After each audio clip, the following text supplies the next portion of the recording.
What's up, guys? It's Dominique, aka That Therapist. For those of you that don't know me, I'm the lead clinician and CEO for a group practice known as Yellow Bird Counseling. Well, what is that? What's a Yellow Bird Counseling? What's that going to do for me? Well, Yellow Bird Counseling, our normal day to day activities include providing individual, family, couples, and group therapy in several states, mainly in Alabama, Mississippi, Louisiana, New Jersey, Idaho, Florida, Georgia, places like that. You know what I'm saying? You know what I'm saying? So we around, the southeast area. We're around there and quickly expanding and adding. So that's what we do. That's what we do for our normal day-to-day activities. But what do we do here on social media? Well, our goal here on social media is to present topics that all of us can relate to, right? All of us experience, all of us encounter, and tie it back to how we can all benefit from having a therapist outside of simply just having a mental illness. Because that's the thing. Y'all be like, oh, I don't need to talk to nobody. I'm not crazy. Nothing's wrong with me. Like, y'all be saying that. So that lets me know you don't really know a lot about what therapists do and what we're here for. So with it being Mental Health Awareness Month, I, of course, love to talk to the Yellowbird ambassadors and see what they think Yellowbird Nation needs to hear. All right. And what y'all friends and family might need to hear. So this is going to be good, digestible information by one of my favorite therapists that go live at YBC. Y'all always feel so refreshed. After this ambassador comes up, I'm going to let them introduce their self. Okay. I'm going to let them introduce their self and kind of like what they like to do, what they do with us, all that. So could y'all please share? Please share this to your mama, your daddy, your sister, your brother, your baby daddy. Okay. He might need it. Your baby mama, your auntie, your grandma, your coworker, right? All of them folks. Share the live to them. If you're looking to contribute to Mental Health Awareness Month by breaking the stigma that surrounds mental health and wellness, all you got to do is share the live. If you're trying to be a productive citizen and member of society, and contribute to the sentiments of the month, which is breaking the stigma that surrounds mental health and wellness and bringing awareness to mental health. If you want to do that, please share the live. Please share the live. All right. So I'm so excited. I'm going to bring one of my ambassadors up that has been here for a little minute. Hi. Hey, Jennifer. Hello. How you doing, Jennifer? I got my people. They got to see you. Hold on. Okay. There y'all go. This is Jennifer. Hi. Also known as J Trav, but now not J Trav anymore because he's married Indeed. to a Just, lovely man. just one last name. Just one last name now. Just one. From the two to the Just one. one. hmm How you hmm doing, Jennifer? I feel pretty good. How you feel? Pretty good. You know what I'm saying? Just out here working. Okay, I ain't mad at it. I made it home in time for our live today, so I was very excited. Perfect. I thought I was finna go get my hair done at my cousin's house. I had paid her the money and everything, and then I said, "Let me look at my calendar because I have to write everything down." And I was saying, "I said, girl, I can't even come. Golly." So I'm gonna go tomorrow, but it's okay. I'm here though. That's Mhm. okay. Listen, Mhm. that's all right. Yes, You yes. know, we gotta let our hair breathe sometime. And we do. We do. It's gonna get washed and cleaned real good this evening. And I'm going to condition it. And I'm gonna do something with it until my cousin run her hands through it and do some work.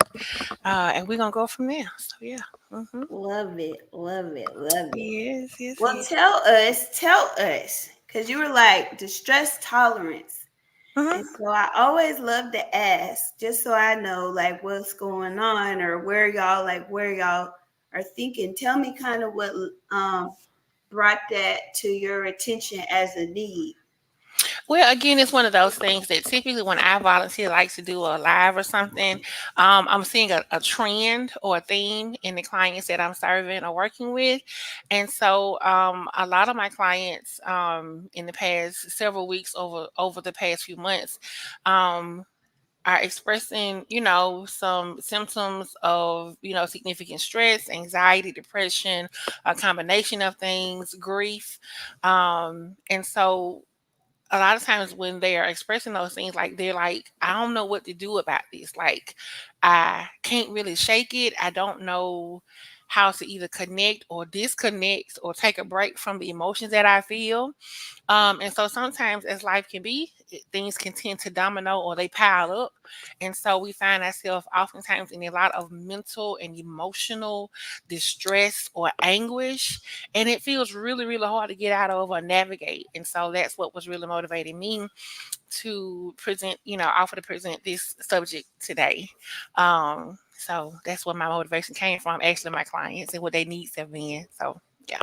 Got you, got you. So tell me kind of what has been some general topics that people are experiencing distress in. Honestly, it's life. Is current life, and of course, sometimes it's things from their past. But people are also experiencing distress and concerns about the future and what the future may or may not look like. And so, if you like me a bit on the nosy side, you like to know what your tomorrows are going to look like and see what you can anticipate.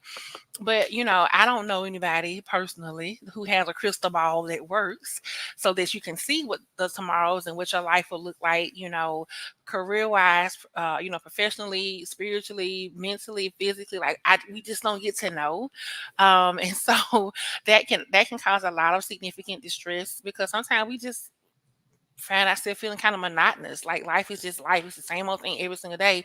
When something gonna change? When something new gonna happen? Like, it's this current space that I'm in, this current trend that I'm in with like negativity or just fatigue with my life dynamics. Like, is this going to change? And so a lot of times, um, it's not always the yesteryear kind of thing that kind of tends to throw us into distress. Is sometimes trying to anticipate the next thing, or like, are we even doing the things that are in alignment with the right thing? Like, it's a lot of unknowns.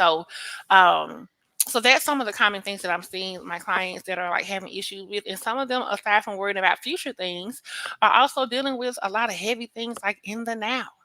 Where am Mhm. I finna live? What I want to do with my career? What am I supposed to do about this relationship? Or I'm kind of torn between this relationship and another thing. And just who am I as a person? Or just sometimes dealing with conflict or trying to be, again, that strong person for other people and then not having enough capacity or space to show up for themselves. So the distress kind of builds there. So, like I said, it's a slew of things. It's hard to Mhm. just, put your finger on one particular thing. It's a slew of things that Yeah. I'm seeing. Yeah. So when you okay, so when people are dealing, so you definitely said this, but do you feel like it's more of like people dealing when you say yesteryear and stuff? Is it like more of the trauma, or is it more of like maybe just not necessarily just trauma, but unresolved issues? I would say both, but more so maybe unresolved issues. And then sometimes when we dig a little bit further into it, it actually is trauma. Mm-hmm. And so when I say unresolved issues, issues can definitely be heavy and hard and all the things. But sometimes when we're like kind of tapping a little bit further, digging a little bit further, it's like this is not necessarily an issue. Issue is a little bit too gentle of a word. Sometimes it's actually this has changed the course of your life. And a client of mine recently shared that, something that he experienced. He said it changed the course of my life. It changed the trajectory of my life. And so it's not an unresolved issue. It's a trauma that, typically when we don't have the language, we'll call things unresolved issues or this and this. But Mm-hmm. a lot of times, some things are actually rooted in trauma. Like they're heavier, they're deeper, they're deeply rooted in our makeup and our identity. And so we have to work on those things. So Definitely. What kinds of, is there anything that you can think of that like comes out in particular when you say, well, that, when you make the client aware that it's a trauma that they didn't realize was a trauma? Hmm.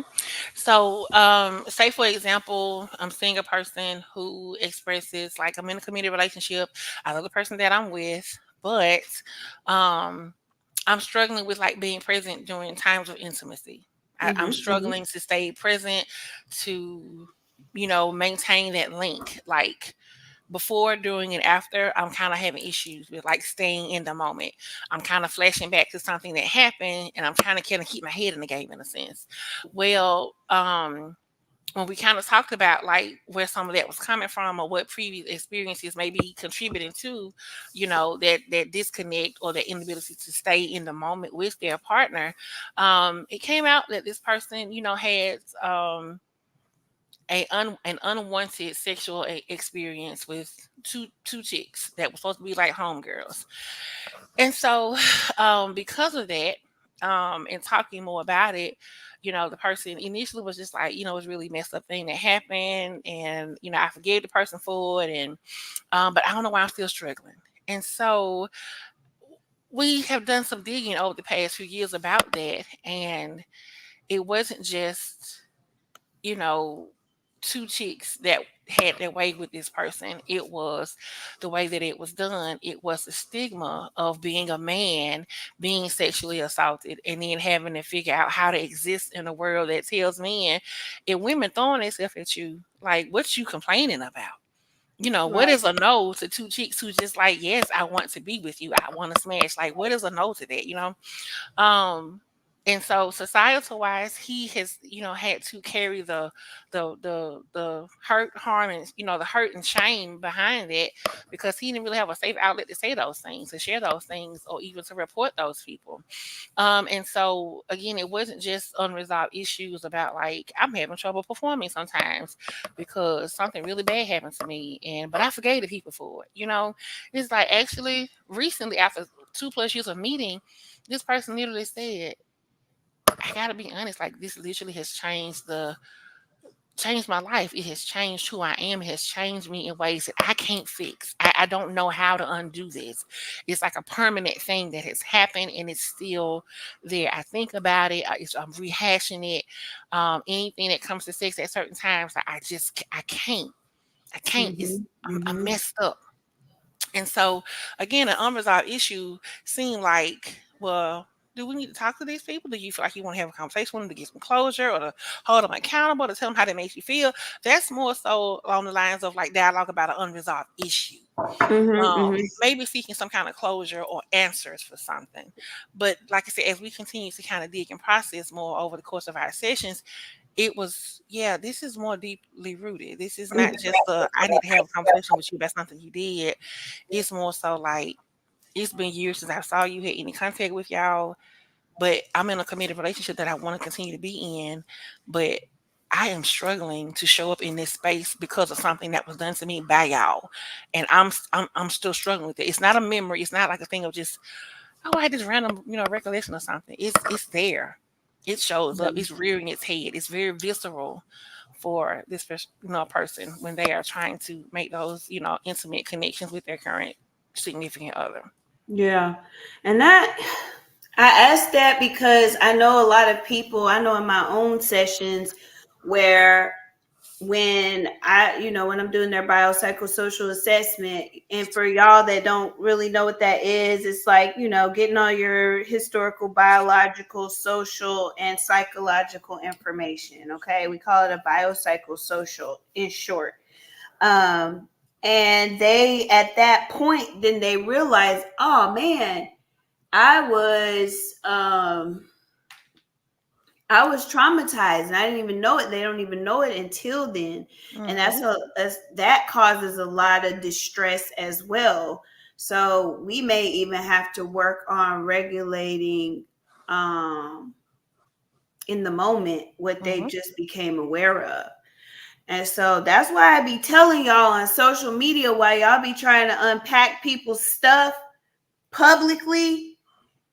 Don't be doing that, okay? When people are distressed, don't be trying to unpack that publicly on a freaking panel on TikTok or something, because people be hurting when they figure out what has happened to them. Mm-hmm. They are hurt, they're distressed, and you all do not have the tools equipped to help them through that. Okay, they need Mhm. somebody that's professional that can help them through that realization. Because imagine if you something happened to you and you didn't realize you realize the severity all at once. Mhm. Smacks you in the face, and then you know. So could you kind of break down for the people that may not know, like what is the definition of distress tolerance? Yes, I already had my little tab pulled up because I Yeah, am a see that? so I'm an information person, so I don't. There are I know a lot of things, but I like to give like accurate information. Mhm, So mhm, basically, just for a little bit of teaching education for a moment, distress tolerance is um I guess a caveat of mindfulness. Okay. And then mindfulness comes under the category of what's called DBT, dialectic behavioral therapy. Okay. Now, above that, the big umbrella is CBT. Okay. That's cognitive behavioral therapy. Okay. So it's CBT, DBT, then you have mindfulness, then you have the stress tolerance. So up and down. Okay. There we go. All right. So, what is distress tolerance? So, distress tolerance, like I said, is a form of DBT, which is a form of mindfulness. And so, the literature that I use is actually from a DBT website. And so, it basically says that DBT emphasizes learning so that we are better able to bear pain skillfully. Like we have a skill set to pull from to cope with or manage the painful experiences that we have had or that we are currently having. Because the reality is, per this literature, pain and distress are a part of life, and they cannot be entirely avoided. They mhm, cannot be entirely avoided. So, with that being said, I was like, this thing's spitting facts because, yeah, what you mean? Who wouldn't want to avoid, excuse me, pain, suffering, distress, all the things? Yeah, I would love to do that. In a one, just if I had a magic wand, out of here, we're done. Life is cake, it's easy. But that ain't the world we live in, and I ain't found another world to live in. So just part of this world.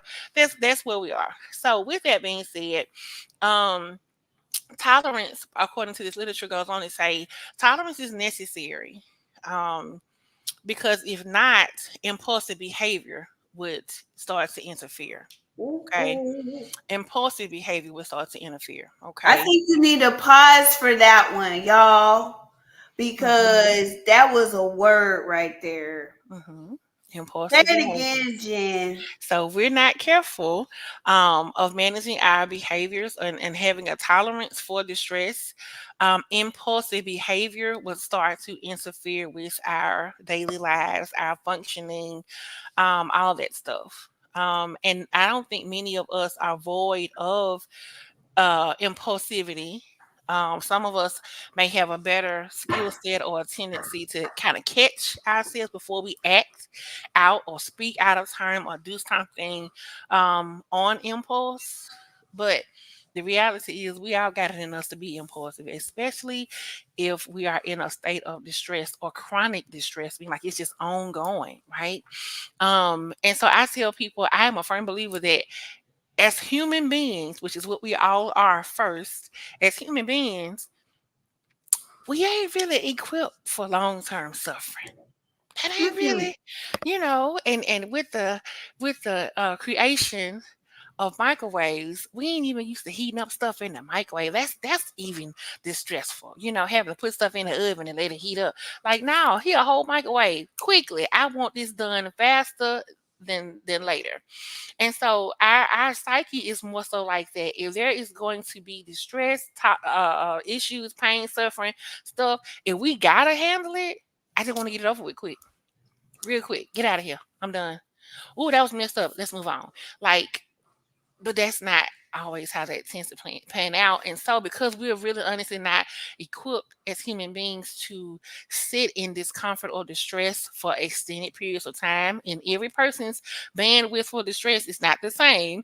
But because of our tendency to want to feel better quicker, versus working through something, we want to get over something or avoid it altogether. Sometimes we can tend to be impulsive. Sometimes we can tend to be impulsive. Somebody on So, TikTok said we're living in McDonald's society. Yup. ain't it though? Mm-hmm. Don't nobody want to cook. We want to get it right, then ready, hot and ready like Little Caesars. Mm-hmm. Yep. Malika, instant gratification. That's it. Yeah. Yeah, let's look at some of what folks is Mm-hmm. talking about in these comments. Yep. Yes. Hey, Danielle. Hey, Tanaya. How y'all doing? What up, y'all? Yep, life is lifing. Mm-hmm. Not Jennifer 911 911. Oh, you just posted the interview from the news interview. Cool. Mm-hmm. Perfect. Mm-hmm. Mm-hmm. Perfect. Thank you. Yes. Well, if y'all got questions, please put them in the comments Yeah. so we can answer them for you, y'all. Because both myself and Jennifer are licensed therapists. So while y'all got free licensed therapists right here, you better take it. You better take it by the hands, and you better ask them questions because you might not never get no another opportunity. Well, yeah, I'm glad. I'm just glad the people that could join have already gotten on. So I'm hopeful, of course, today that something that I share or put out there or whatever is helpful. Um, so yeah, but again, like I said, the one of the key things about the stress tolerance is building skills to help us not become as impulsive and or really overwhelmed with situations that probably would, you know, be understandable to be overwhelming, but we can't live and function in those states. So basically the stress tolerance is really the goal of it is to help us learn how to be able to still have a level of functionality without succumbing to or really, being consumed with the things that are distressing for us. Okay. That sounds like a piece of what self accountability is. You have to be able to understand and cope with your own, your emotions and your experiences, and take responsibility for them in a way that you're able to get through them. And Hmm. so, building distress tolerance is a major part of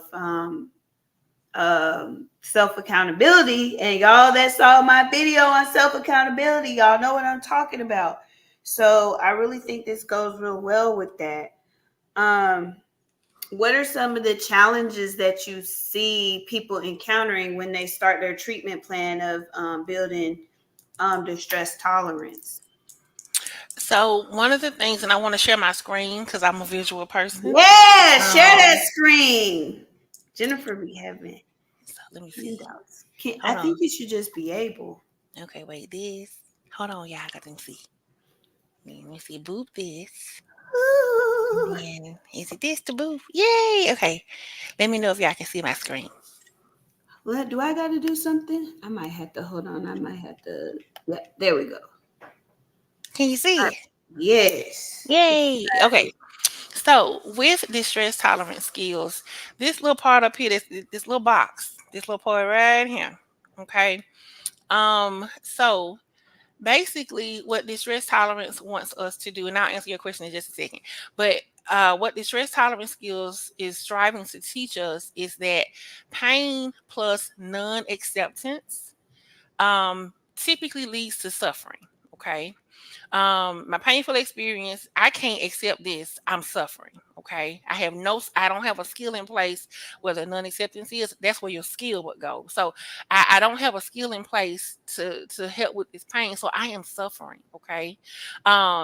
That's typically our starting point. Okay, but the idea is to not erase the pain or ignore the pain. On the right side, the goal is to acknowledge pain for what it is. And then where it says acceptance, that's where some of these skills come in of how to put some tolerance there, how to reframe some thinking, how to put some coping skills there, how to add some level of acceptance to what's happening in a plan of action to navigate it, right? That can typically lead to what's considered more ordinary pain. Hence, it don't say normal because what is that? Right. But ordinary pain basically means it becomes a little bit or maybe a lot bit more tolerable. Like, again, the idea about distress tolerance is not to ignore or deny that pain and suffering and the stress exists. That's neither here nor there. That's it's there. The idea is how we manage or cope with or deal with the pain and suffering or the stress that we're dealing with. That's what helps to equate whether or not we are likely to experience suffering and ongoing suffering. Hi, Sammy. Go away, Sammy. Hey, Um, Sammy. get on from up here. Or, sorry, y'all, that's my dog. Um, or if we are able to pause for a moment, recognize, like, yes, this is a really terrible thing that I'm experiencing right now. I don't have to run away from my feelings, but I also have to figure out how to see about myself in a meaningful way so that this pain that I am experiencing does not devastate me to the point I cannot function. Right. Mm-hmm. Mm-hmm. And so you say, what are some of the things that are difficult for clients when um, we start talking about this? So oftentimes, you all have probably heard the adage, perception is reality. Okay, what I Mm-hmm. see, what I experience is real. It's real, and I'm not here to challenge that. However, sometimes we kind of get stuck in that my perception is my reality. And so what distress tolerance is trying to help us understand is two things can be true. Your distress can actually be very much real. However, the struggle sometimes comes in with trying to challenge the reality that we're in.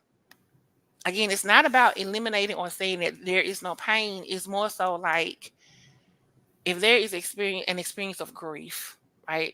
There's an experience of grief, and Lord forbid somebody has passed away. Okay, it was sudden, it came out of nowhere, and you are devastated, and rightfully so.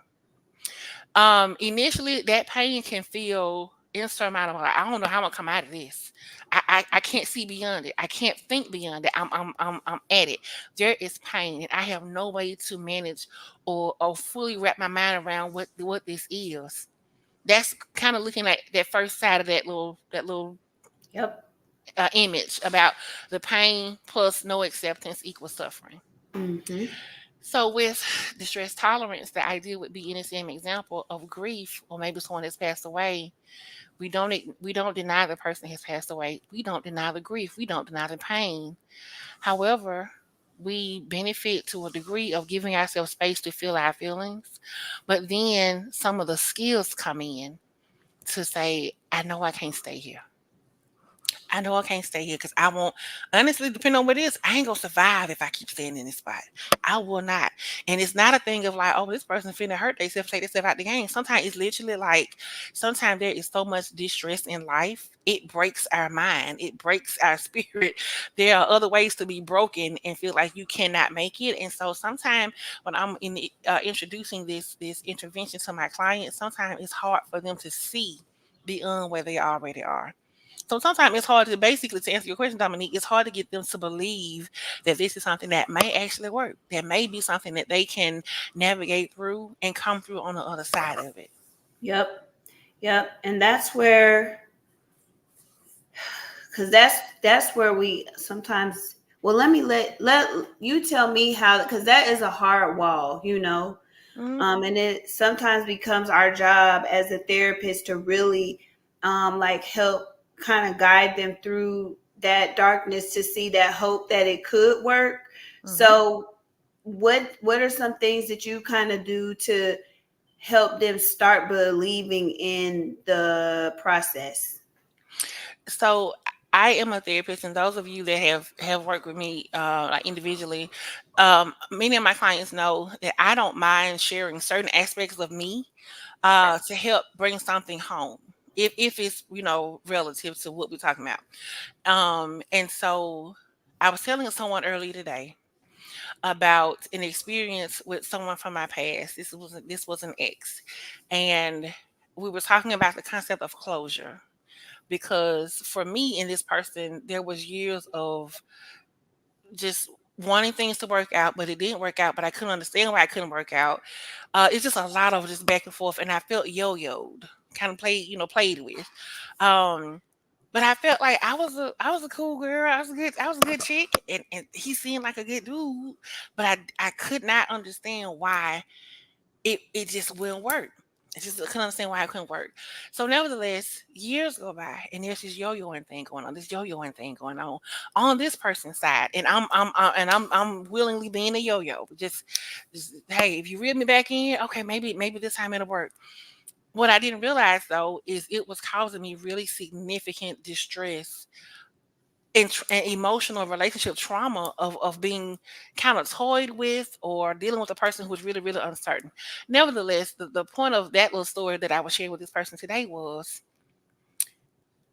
even years after I stopped talking to the person, there was still a part of me that was still unsure, felt like I needed closure, like I needed clarity, like I couldn't fully move on in my head and in my emotions, because it did make sense to me. I was a person. This got to make sense because nothing was wrong enough. Um, and so yeah, nothing was wrong enough, and so I was just like, I don't understand why this didn't work. I don't understand. What did I do wrong? What was this and this?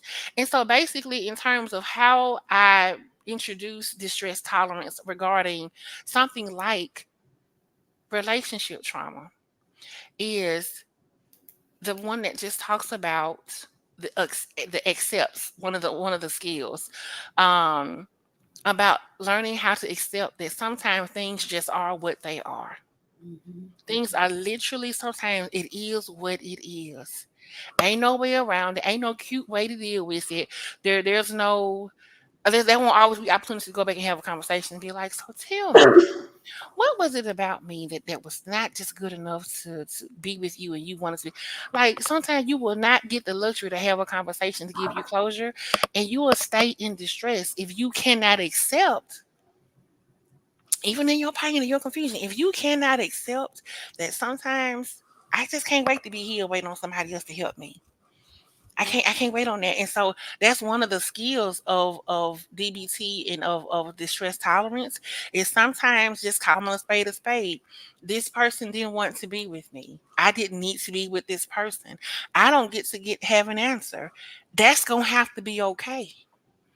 I can think about it, but I gotta choose that. If I find myself ruminating and kind of spiraling, I gotta be mindful and aware enough to be like, hey, all right, Jen, hold on. You going too far back with it. You going too far. That's not your life. Yep. That's not Yep. your life. And so sometimes that's actually a part of tolerating distress, like challenging it some, but also Mhm. managing it. Yep. Yep. Yep. Y'all, that is hard. I Hmm. know it sounds like when we say it, it sounds like, oh, of course, but that is hard. And we've all had that situation where it's just somebody or a situation. It doesn't even have to be a person. It could be a job, whatever, that just Hmm. doesn't work. And you try to make something work. And I realized, for me personally, it's that it's a negative core belief that we hold as a result of something else that has happened to us. And Jennifer mentioned CBT, so we talk a lot about core beliefs in CBT, and Hmm. those are a lot of where we focus when we do our therapy to kind of reconstruct those negative thoughts, and that's kind of what Jennifer is presenting to y'all, is that process in a DBT modality, how to combat or manage or regulate distress in that way. Hmm. Whereas in maybe in EMDR, which is a trauma based therapy that myself and a few others provide, we're going to get to the core. We're going to go on ahead and seek that negative thought out. Like, what was it? So, in that situation, kind of what Jennifer gave, what is the negative belief that I developed about myself as a result of this relationship not working out? So we focus on that.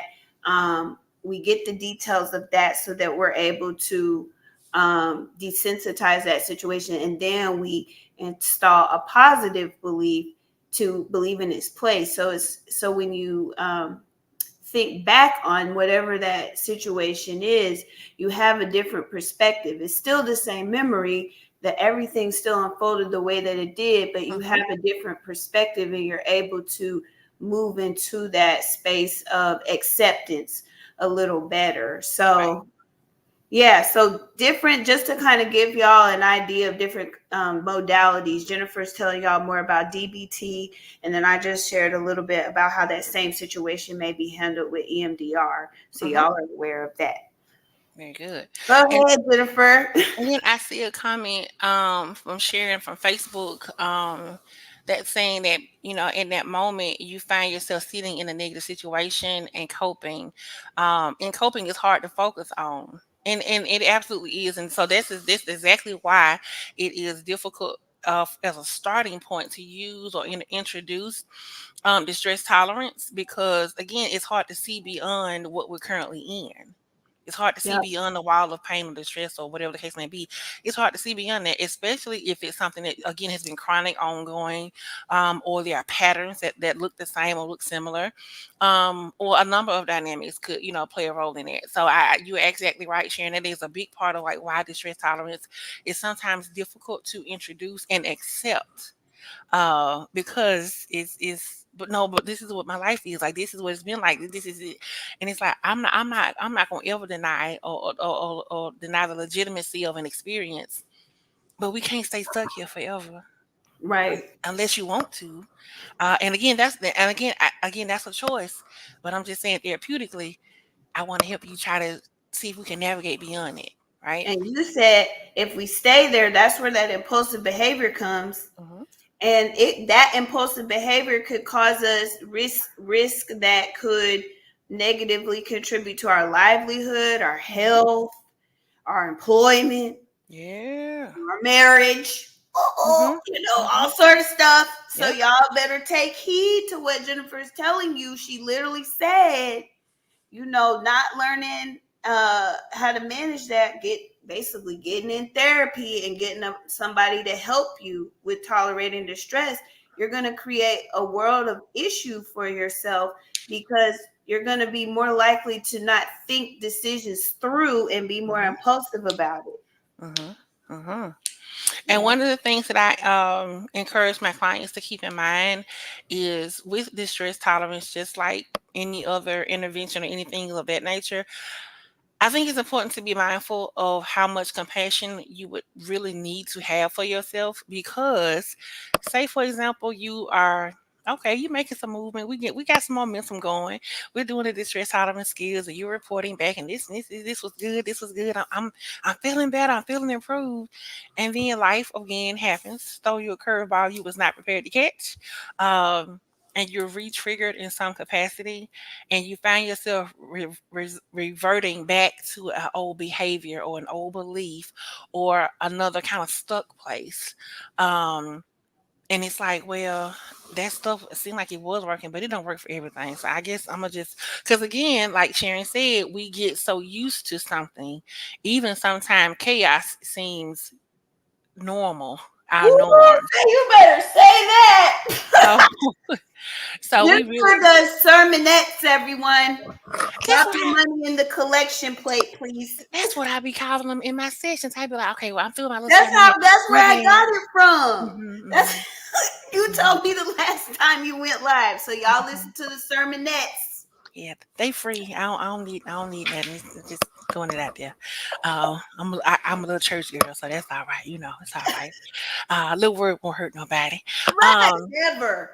But yeah, so what I wanted to do, just of course to honor everyone's time, is I'm going to share my screen again, but I want to go over some of the tools slash interventions slash coping skills. Perfect, because that was the So, question. okay, so let me see. Now do this Yeah, again. we got it. I have to talk myself through. Okay, this, and then boop this. Let me see this. Okay, can you see it now? Yep, here we go. There we go.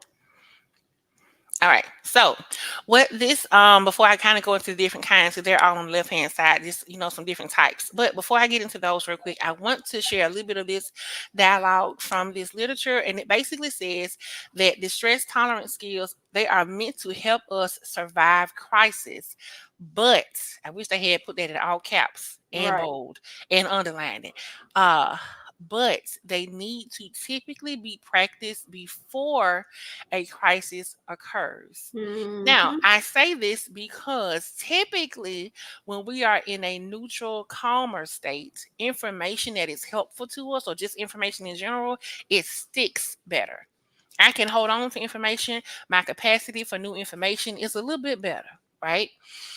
Compared to when I'm actively in distress, I ain't got time for talking about no accepts and tips and self-soothe and I don't have time for that. I don't know what you're talking about. My stuff is happening right now. I am in crisis, and when things are in crisis, there is no room for new information. We are looking for relief, and we're looking for it now. So ideally, with my clients and I, as we like learn information and they're giving me details about their history and their background, or maybe where they are right now, if they are actively seeming like they're kind of in crisis mood or emotions are running high, there's a lot of tears, there's a lot of emotions on the table. I'm not going to introduce this. Not in that session. Yeah. Not in that session. I'm not going to introduce this because honestly, it may be more of they're needing to purge and release some things in order to have no space to take in some things. So Hmm. I can't force this information and expect them to go back out in the world and be like, well, yep, that lady has said do my pros and cons, and that's what I'm finna do. Cause what did she say? I don't know. I was too busy crying and wiping my nose. I don't know what the lady was talking about. I was too busy hooping, hollering, cussing. I was too busy just trying to stay in the moment and just woosah, because it was heavy. I ain't know what the lady was gonna think about me. I don't know what she's here to do. So, like this says, oftentimes we are best equipped to learn new skills and coping skills when we are not actively in crisis. Okay. We're not actively in crisis.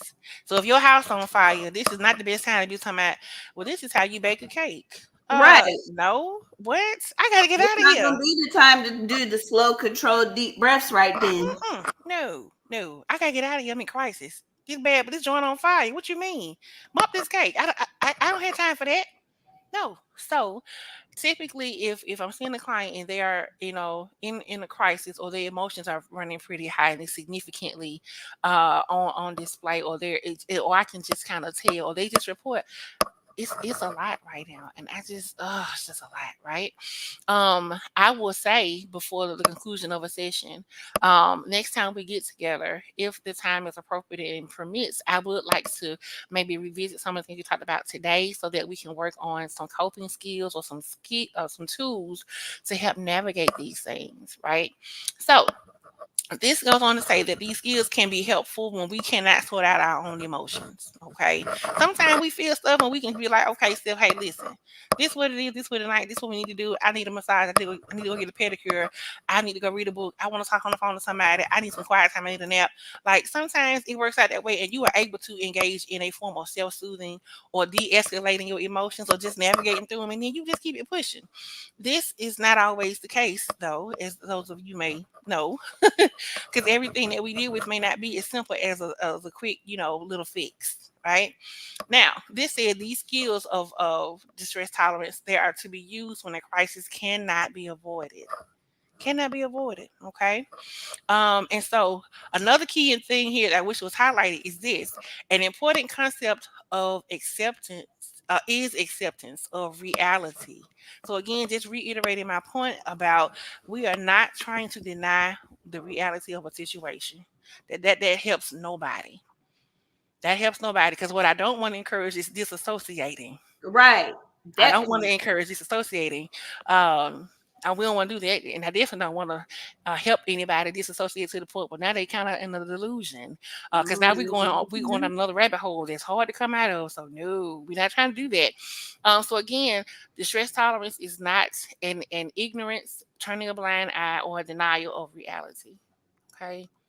All right. So there's a few tips in tools, I guess I would say, that are useful or that can be useful depending on your situation. So I will say every single one of these are not going to be applicable or appropriate for every situation one of we may be in. Okay, but I am going to give you a quick little snapshot of each one, just again for the sake of time. But I can post the link into the comment section if that's something that you all want to kind of go back through and read through later. Okay. Yeah, put that in there so they can click that.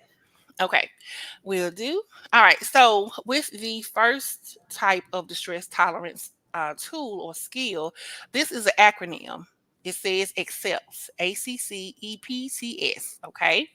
So it basically breaks down into the following words. So the A is for activities.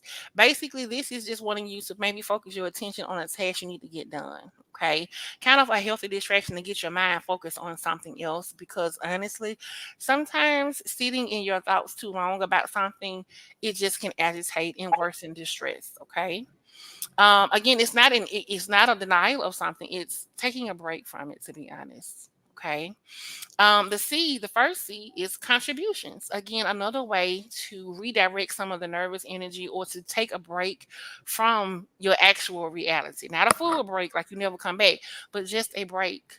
Just to maybe kind of press pause or put something down and say, you know what, right now, I just want to do something else for somebody. This is what the contributions is about. Maybe finding volunteer work or calling a loved one and being like, hey, I know you said the other day you need to get need me to run you to the store. And I couldn't do it that day. You still need a ride? I can bring you to the grocery store today, right? Or doing something pleasant for somebody, something positive, like a nice card, a hug, a favor. Give away stuff you don't need. Just making something nice for somebody or doing something thoughtful is sometimes healthy to give your sense of self and your psyche a break from the intensity of what you may have going on in your real life. Okay. Comparisons. Now, this one is interesting because it says compare how you are feeling now to a time when you felt different. I like this one because I tell my clients all the time that if you have ever known joy in your life and you are not actively in a space of joy, if you've ever known peace and you're not actively in a state of peace right now, or have not been in a state of peace or joy or a positive space recently, if you've ever been there, I am honestly a firm believer you it's possible for you to get back there. Those are not foreign places that you've never known. Like, it may take a different route, it may take longer to get back there, but I am a firm believer that we can navigate back to spaces that we have known before, not just the negative ones. So this basically is telling you just that. Sometimes posing a question to yourself or just reminding yourself, listen, you have done the hard thing before. You have been through some crazy stuff before. The things that you thought was gonna kill you, you still living. Like, Mm-hmm. you figured out how to navigate it sometime before. So comparisons is actually very helpful in terms of helping yourself kind of gain perspective. I have Mm-hmm. enough fortitude. I have something in me that's helped me overcome the things that I have gone through before. I don't know where it be coming from, but it's in there. And so, yeah, Yep. I've known something different than what I feel right now. So this is just encouraging you to compare your current state to a state where you've known a different, contrary, more positive emotion or thought or experience. Okay. The E, of course, is for emotions. And so what this says is honestly, read emotional books or stories or old letters, watch emotional TV shows. Basically, it's encouraging you to either lean into your emotions instead of running away from them. Because sometimes if you read something emotional or old letter or something like that, it can kind of, if you like me that struggles to cry, sometimes it can kind of pull some of that on up and out to create space and cause some type of relief or release. Releasing of some of that energy, nervousness, pain, anguish. Sometimes you need a good cry.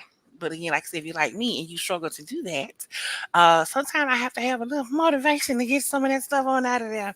Mm-hmm. Other times though, looking at something scary, reading a joke book, comedies. You know, if y'all didn't know me, know I love Pandora Comedy Station, and so I love me a good laugh. I'm real silly.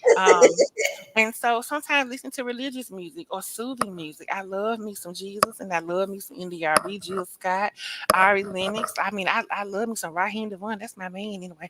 But you know, I love different kinds of music, and so music typically is something that helps me to tap into a different kind of emotion. That may be contrary to what my current circumstances are. Right. So that's what the E in this one stands for. Okay. We're gonna move on again for the sake of time. Ooh, pushing away. This is where the P comes in. Pushing away. So this is in essence what this whole thing is about. But this is saying pushing away. Sometimes push the situation away by leaving it for a while. Leave the situation mentally. Okay. Sometimes we have to work on trying to block thoughts and images from our mind and be careful with ruminating. Sometimes this, as the thing here says, yell no. Other times, like for myself, one of my grounding techniques is to use my stop signs. Those of you that have been in session with me before know that my stop signs are my two hands with the fingers extended in front of me, in my eyes, in my visions, my side of vision, and I'm literally telling myself, okay, let's just stop. Let's just stop. Let's push away. Let's calm down. Let's take a minute. Right. So this is kind of what that is just saying I'm giving myself permission to get up from this table. I'm giving myself permission to stop looking at this news article. I'm giving myself permission to put away social media for a minute. I'm giving myself permission to do something else. I gotta take a break. I just can't keep sitting in it. Okay. And so this here does say it is okay to deny the problem for a moment. And again, I don't get that confused with deny reality for a moment. Just deny the problem so much access to you at the moment. Mm. Okay. Mm. So be careful with that one. Again, I'm not trying to speak out of both sides of my neck, but this is I wanted to clarify that part. Okay. The T is just thoughts. Okay. This is basically healthy distraction. Count to 10, count colors, look at things out the window, count anything. Repeat words to a song in your mind, work puzzles, watch TV, or read. Just again, shifting your thoughts, shifting your focus. Again, to give you a little bit of relief. It's not denial of anything. It's literally, as I call it, sometimes coming up for air before you go back down and deal with the stuff again. Okay. And then S is for sensations. Sometimes people have them stress balls or those little funny little things that they hold on to or they rub. Sometimes bumping your music. I'm good for this one. It's the one I can still hear because I be bumping. But sometimes bumping your music or listening to your music very loud, it can give you a different sensation. Holding ice in your hand or your mouth can sometimes pull your attention away from your thoughts over into like your physical self. So like in your hand, your attention can tend to shift there. Go out in the rain or snow. That's not really my cup of tea. Now I will open the side and door and listen at the rain, or I may let my feet get wet a little bit, but I'm not gonna sit out in it, and that's just a bit much. And I'm also not gonna take no hot or cold shower. But if that blesses you, then have at it. So, but It's that hard. I've tried to do it. It's hard. It's like, yeah, I have not taken a voluntary cold shower, and if I did, I was very angry about it, and so that it's was. rough. Yeah, it's rough. You do feel all them emotions coming Mhm. through your pores. So I was in distress actually at that point in time because somebody flushed the toilet, but that's neither here nor there. Let's keep moving. All right. So the next skill is the tip skill, TIP. Okay. Now, this skill is intended to change your body chemistry quickly in order to reduce the effects of an overwhelmed emotional mind. Okay. So this just talks about doing something like maybe tipping the temperature in your face, or sometimes people like kind of flush their face with cold water to kind of just calm down, or like just kind of revive them a little bit. um this also gives an example of like holding an ice pack on your eyes and your cheeks just to kind of cool you down, just to kind of give you again a different sensation. Intense exercise, so you might do a quick sprint. You might do like jumping jacks, you might play basketball, you might do something to exert some energy. Okay. And as a person who lives with anxiety, I have found my ways of exerting my energy when I feel like I can't self-soothe or manage on my own. I start sweeping, and so that's how I exert my energy. I'm not doing the fancy stuff, but it works for me sweeping Oh my no, house. sleeping is a great activity to do while you're trying to regulate. I know, right? My Apple Watch don't agree though, but that's okay. Um, and then and then the P is for just pacing your breathing. Okay, pacing your breathing, which again is a form of mindfulness. People who do yoga are really familiar with how you pace your breathing because you're literally focusing on breathing and blowing it out, breathing in and blowing it out. So, this is pretty much, like I said, what the tip skill is about. Distraction, sometimes movement, and other times, well, not distraction, but like changing your sensation, like with the cold, intense exercise, doing some kind of movement, and then the P is, of course, managing your breathing a little bit better or just being mindful of it. And it ain't nothing you got to do all day long for an extended period of time. You could literally take 30 to 60 to 90 seconds and just take some really good deep breaths from your belly and slowly blow them out through your mouth and do that. It says maybe 5 to 6 breaths per minute. Just try that because honestly, for as a person who has used this, I do feel a lot of the tension kind of easing out of my Mhm. torso, out of my shoulders, out of my back. And so it does help me feel better, at least even for a little bit of time, it does. Okay. Now this one I am a fan of self-soothing. Yeah. All right. So self-soothing is a skill that we do that basically helps us to feel more pleasant, comforting, and it can tend to provide a relief, not an elimination, but a relief from stress or pain. Okay. And it's something that we can also do sometimes that just kind of help pass the time so we're not sitting in distress, just ongoing without any break. Okay. Now, this thing just says think of soothing each of your five senses. So, vision, for an example, you may look at a beautiful sunrise or sunset, stars at night, or pictures of things or people that you love. Sometimes I look at my pictures of my dog when he was a puppy. He's the sweetest little bitty thing in Aw. the whole wide world, and it makes me feel good. It's kind of cheesy, but it makes me feel good. Sometimes I may just look at like pictures of like when I went to the beach before. I love the beach. And I just feel like, "Hell, gonna take me away. Golly, I'm ready to get out of here." Other times I may, just I may be just driving and just like, this is really nice. This is okay. I didn't know there's a house was over there. That's all right.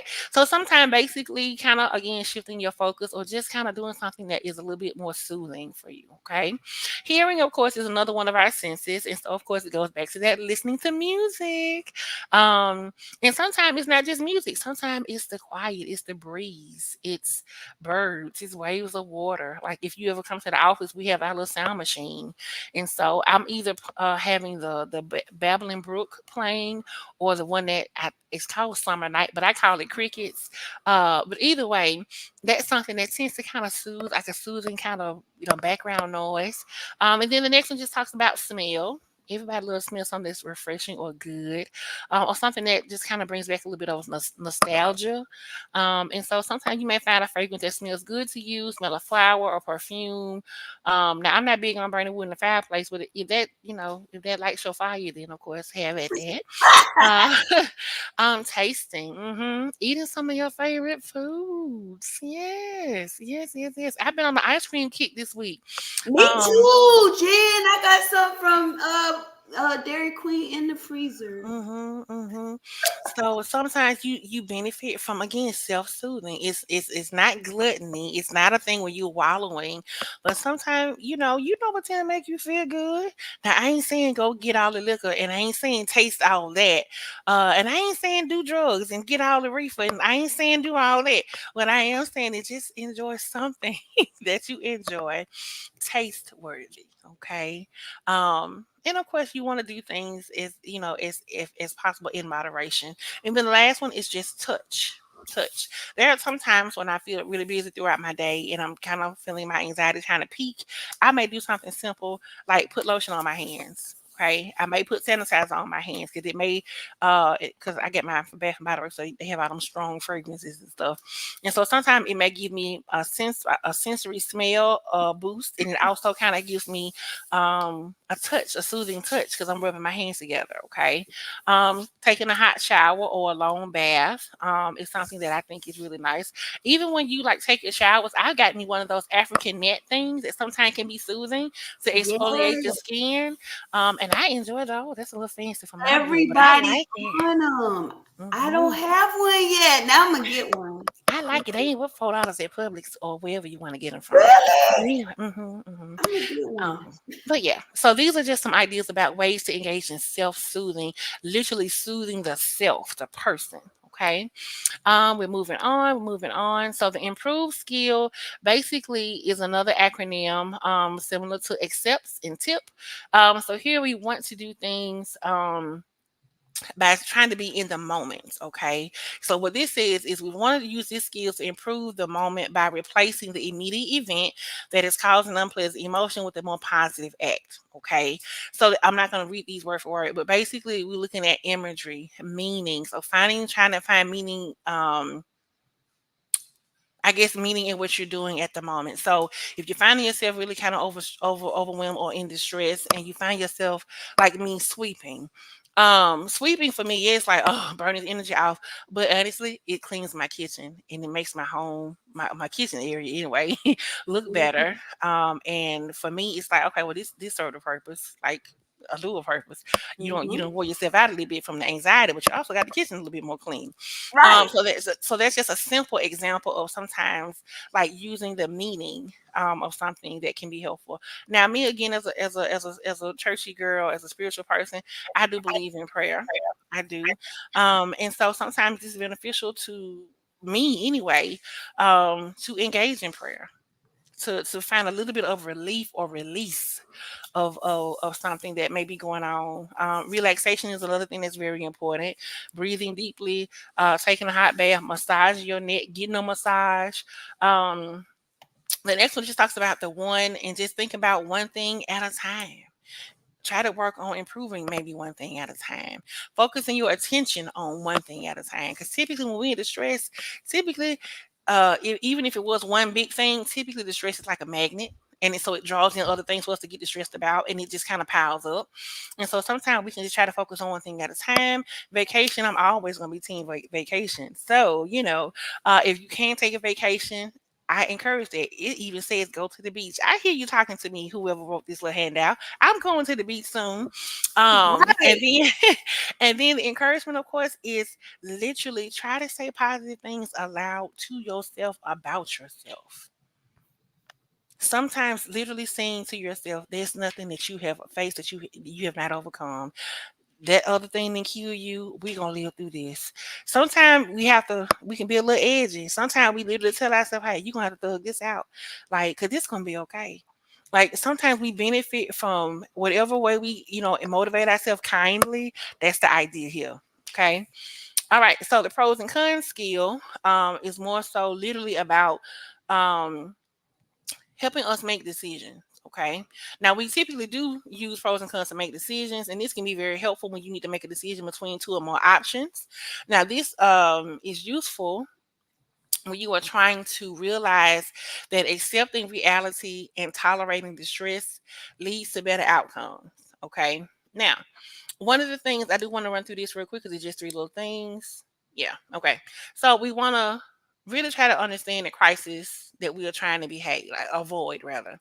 So if we are trying to avoid dealing with the reality of something, let's make sure we have an understanding. Okay, what is this I'm trying to avoid right now? What is it that I'm just really having a hard time accepting? Say, for example, it's a divorce. I can't, I can't believe this. Even if you would want a file for it, like, I can't believe, like, this is, bro, like, this legit finna be over. Mhm. Like, that can be a significant crisis because, of course, it can be significantly tied to grief, right? Then the next thing just says examine the pros and cons of the crisis behavior. So if you're trying to avoid um, talking about it or talking to your attorney or showing up at court, or you're trying to, we're talking about the divorce example. If you're trying to avoid something and your urge is telling you, no, if you don't deal with it, it'll go away. If you deal with it, like it ain't really there. Or if part of the agreement is in order to get custody of your kids, you got to go to therapy. And plus, you may be like, I'm not going to therapy. Ain't nothing wrong with me. Something wrong with that person. I'm not doing that. So we need to weigh the pros and cons of our crisis behavior and or acting on our urges. Okay. The third thing here is examine the advantages and disadvantages for each of the viable options. So in the example, say you filed for divorce, the judge says both parents got to go to counseling. You ain't really feeling it, and you trying to figure out if am I really finna do this. So, examine or weigh the pros and cons. Look at the advantages or disadvantages of a decision that you may be making or a behavior you may be engaging in or not engaging in, right? Because we're trying to get a viable outcome. Okay. Now, you review your pros and cons, you go over your list. So sometimes it's going to require you writing some things out. What makes sense to do? What makes sense not to do? Because a lot of times if we don't write things out, our mind is so everywhere or so consumed with things, it's hard to, again, hold space for logic and reason and to make Yep. sound decisions. So I think it is a positive thing to sometimes write things out or sometimes just use your imagination to just consider, like, if I do the right thing, if I do this helpful or healthy thing, if I choose this option, you know what? It may actually work out better. It won't maybe fix everything, but it could be better. Okay. And then remember when you used to cut up and act up or fall to pieces when other things happen. Remember those past consequences when you acted on your crisis urges. Remember when you punched a hole in the wall or you slashed them tires or you bust someone on so and so in the head or you turned into a she-hook. Like, remember those things when you were in distress. Remember that. The police had came out there, but they supposed to have to arrest you that time. And that was good because you didn't want to go to jail because of course that would look bad, if you're a parent or just for your reputation in general. Like, that wouldn't have been good. So sometimes remembering your past consequences or past mistakes or shortcomings may be helpful to help you be like, okay, now that gonna turn out bad. You can't afford to do that again. I hope that's making sense because I'm trying to hurry up. Okay. So next to the last one just talks about our problem solving skill. Okay. Here this is you encourage here to stop long enough to realize that a situation is a problem and you need time to find a solution. Okay, so again, keep in mind solutions will not always be readily available and we will not always be able to escape distress. This what basically number one is saying. Okay, number two, gather the details or hash out the details about what the problem is. What's the situation? Who all involved? Like, what's happening or not happening? That is a problem. Like, there are a series of questions to ask yourself here to try to process what's going on. Okay. Describe how this problem interferes with your goals. Okay. If the situation does not interfere with your goals, I like this. It is likely not your problem. That part. Hmm. And I like this number three because when I went to therapy with my therapist, she told me, she said, Jen, she said a lot of the things that we work on in this space or you share, she said a lot of the things that have you overwhelmed and distressed, they really ain't your things. They things connected to people that are connected to you. But absent of those people, she said, Jen, you actually be all right. You actually be all right. But you are connected to people who have a lot of heavy stuff going on and they're bringing it right to you. And so now their distress is your distress. And so if I applied this problem solving skill for my distress tolerance, well, if they stuff don't really interfere with my stuff logically, then this ain't really a problem I got to solve. Mm-hmm. Golly. So that spoke words to me. Anyway, number four, look at your options and alternatives because, again, there may be multiple things that can be true. It may not always be, as they say, one way to skin a cat. Like, there's other options that we may be able to explore. So we try not to get fixed or stuck that something has got to turn out a certain way. Or if it don't, it's just all messed up. Like, Just say try to find at least a few solutions in order to avoid that black and white, which is a cognitive distortion. Try to avoid that black and white thinking that we're programmed to either all or nothing is this or that kind of thing. You want to consider the consequences of each thing that you might, consider or as an option or an alternative. And then you also want to try to come up with a plan of action or action plan, right? And then evaluate like what worked. Sometimes stuff work out just fine if you kind of, cool your jets and try to think, with a little bit more logic and less emotion. We can sometimes, come up with some really positive, impactful results. But other times not so much. And we take us going back to the drawing board. Okay. But that's the idea about problem solving. You may not always have an answer right away, even though you want the problem to go away right away. But again, we have to be realistic because sometimes problems don't work like that. All right, so this one is the one I was talking about earlier. The is what it is. The radical acceptance skill. Yeah. What this said is radical acceptance is the complete and total acceptance of reality. Okay. This means that you accept the reality of a situation in your mind, in your heart, and in your body. And you stop fighting against it. You stop fighting against the reality and you accept it for what it is. Even if it's bad, even if it's wrong, even if hypothetically in a relationship situation that you find out somebody has been unfaithful or somebody is wanting to leave you, or you find out some bad stuff and you actually got to be the one to leave. The reality is, if this person was unfaithful in this example, that's what has happened. And it really is not a other way to come at it to be like, well, maybe it didn't happen that way. Because then you start gaslighting yourself. And you gotta be careful with that. So some things literally are just facts. It's nothing that we can do to change those facts. They are things that actually happened. And they may not always have an answer or a reason to them that you can wrap your mind around. Going back to my example earlier about my own self with that person that I, from my past, I just could not understand. Like, what? Why didn't this work? But sometimes the reality is things literally just are what they are, and you may not always get an answer. So, as I kind of conclude in terms of like the tips and tools about the stress tolerance, these are things that I want to just share. Radical means all the way, completely. Okay, not I'm gonna think about it, and then if the thought come back, I'm gonna still play around with that thought again, or maybe ask some more questions and this and this. So I'm gonna do some more research and investigate and see what this person really had going on. And mm-mm, mm-mm. If we're going to radically accept something for what it is, we benefit from accepting it all the way. It is what it is. And then the second one goes on to say we let go of the bitterness attached to it. That's hard.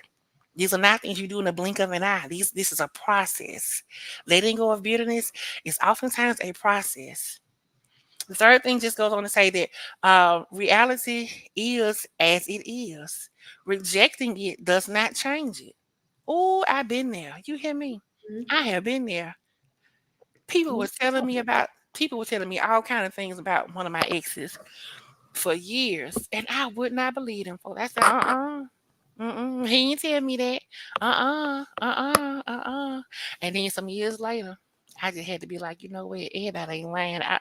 I ain't facing the truth here. I ain't facing the truth here. Then keep this also in mind that there are limitations about the future. There's just gonna be some things you can't control about the tomorrows. We can't. We just do enough to get through the day. So there will be limitations about the future. Everything has a cause. Even if it don't make no sense, everything has a cause. Everything has a cause. Because the cause for me in my example from earlier was I struggled with my self-esteem. And because my self-esteem was not intact when it needed to be, I was open to continue to try to pursue something with somebody who was not available to me, who did not want the same things for me. But see, that was my cause. I had issues with my self-esteem. I wanted this person to want me back. That was on me. Everything has a cause. And so just like I had a cause for wanting this person to want me, this person had a cause for not wanting to pursue something with me. This person had their own cause. Everything in essence has a cause. Again, even if it does not make sense. Yep. The last thing here just says life is worth living. But we have to keep in mind that pain cannot be avoided. It can't be avoided, and it really don't really need to be the goal or the task or the objective to avoid it. Because we know that's just a part of most of us been alive long enough to know pain is coming. It's been there. It may actively be here now, but pain is literally, unfortunately, a part of the life that we live. It's part of the human experience, and so I believe that we can live in spite of the pain and suffering that we experience. I do, but that's just me. So that's my little presentation on that part. So, Love it. any questions? Any concerns? What kind of oh shoot, can you see? I've got the comments all tiny-fied. I I don't can know see on my side. Let me see. what they say. I messed it up. Let me see. Uh-huh. Yes. So physical and emotional pain are real things. Absolutely. Absolutely. Mm-hmm. Mm-hmm. Physical and emotional pain are absolute. And so I'm a big fan and I'm a believer of that mind body connection. Yep. Like All the when way, y'all. when your All the mind ain't way. together, it translate. And when your body ain't together, it translate. And so yeah, there can absolutely be suffering in different parts of our being, and it translates. Or sometimes it just rests in one place or another. So I completely agree on that part. Yes. Perfect. Anything else? I know I kind of held y'all over, but anything else? No, we enjoyed it. We always enjoy. I don't even gotta do much. I just kind of intro Jennifer in, and then she just kind of give us the little learning lessons that we need, which Right. I really enjoy. Did y'all have any questions over here about distress tolerance at all? I think that was a really hefty piece of information. Did you put the I'm finna do it right now. Okay, Jennifer's gonna. So for those of y'all that are over here, if you click the link in my bio and you can go to this live on Okay. my Facebook page, and you'll be able to get the link for the handout, Jennifer, or the link that she was utilizing, so you can see all those tips and things in more detail. Maybe even take them with you to your therapy session, and maybe you and your therapist can figure where you're at in that journey, and might where you want to work. Might shed some light on where you might want to start your journey with distress tolerance. Let me see. Did it let me do it here? Okay, I put it in private chat because it won't let me put it in the comments. Okay, let me. Damn. Let me see where it. I don't even know how to make this because it's so tiny right here. Like, why did I do that? Hold on. I gotta fix it. Hold Okay. on. Let me fix it. Tiny. Okay. Why is it small like that? Hold on. I got everything all. Okay. Hold on, y'all. I'm fixing it. I've been trying to fix it. Okay. All right. Okay. There we go. Okay. So you said you put in okay private chat. I'm gonna copy and paste it, y'all. I got it. Perfect. Yay. Yay. Okay, y'all. I'm gonna copy and paste it in the comments for y'all. Okay. You can go back, look at it. Did it Yeah, okay. it's in there. Perfect. Perfect. Did something else come through? Did a question? Nope, it was just that. Okay, y'all. So good. Well, thank you so much, Jennifer. Any last words or anything for the people watching? This was really good. Well, I appreciate the opportunity to come on and talk with you all as always. And because May is Mental Health Awareness Month, I definitely want to just encourage all of us to see about yourself, even in the most simplistic ways. Even if it's the simple things of being intentional, like when you take your shower, don't hop in that bad boy and rush and get out. Like sometimes try to like slow yourself down, focus on your breathing, do something really relaxing. Seek support. Talk to somebody you can trust, even if it's not in therapy. Sometimes just having a safe space to like just let your head out or cry or breathe or vent or whatever the case may be. Sometimes having time to yourself. One thing I've been telling my clients for the month of May is, if no other time, use that PTO. Take you some time off of work. Tell them folks you'll see them later. Because how you gonna pay me to be off and then say I can't be off, or when I just going on. So sometimes we definitely do benefit from seeing about ourselves, and so just be intentional with yourself. That's all I can say. Be intentional with yourself. So I loved it. I loved it. Hopefully, y'all got a lot of awareness for different sides of mental health and just what not managing your distress tolerance can lead to, and then also the benefits of managing your distress tolerance and how it just adds to your overall self accountability. So, thank you so much again, Jennifer. Another panga. Well, we will see you later. I'm sure we'll see you okay. again soon. You have a good rest of your night. All right, y'all too. Thanks again. Bye. Okay, bye-bye. Well, there y'all have it, folks. Again, another panza, right? We got to be sure that we're being real intentional about our knowing where our mental health even begins. Like y'all don't be thinking, y'all be like, oh, depression, anxiety, borderline, and that ain't even all it is. I'm sure with Jennifer sharing about distress tolerance, there was a lot of things that could resonate with you besides simply